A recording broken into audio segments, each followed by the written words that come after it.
আসসালামু আলাইকুম। রুবেল স্মার্ট কৃষির পক্ষ থেকে আন্তরিক শুভেচ্ছা। আশা করি সবাই ভালো আছেন।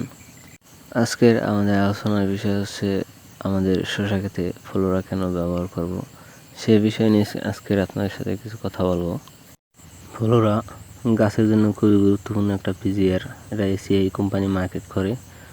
ফ্লোরা আপনার শসা ক্ষেতে ব্যবহারের ফলে উদ্ভিদের শক্তি বৃদ্ধি করে, ফুল এবং ফলের সংখ্যা বাড়ায়, ফল উৎপাদনে সহায়তা করে। সেজন্য অবশ্যই আমরা আমাদের শসা চাষে ফ্লোরা ব্যবহার করব প্রতি 10 দিন পর পর একবার। প্রতি লিটারে আমরা 2 গ্রাম হারে এটাকে ব্যবহার করব।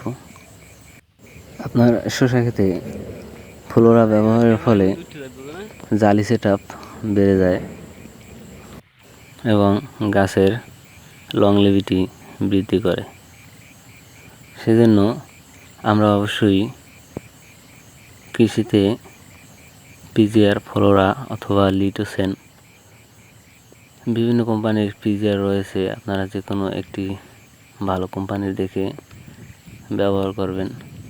তো আমার ক্ষেত্রে আমি আসলে এসিআই কোম্পানির এই পিজিআর ফ্লোরা এটি আমি ব্যবহার করে থাকি। তো আজকের এই পর্যন্তই। ভালো থাকবেন, সুস্থ থাকবেন, অবশ্যই আমাদের চ্যানেলটি সাবস্ক্রাইব করে দেবেন।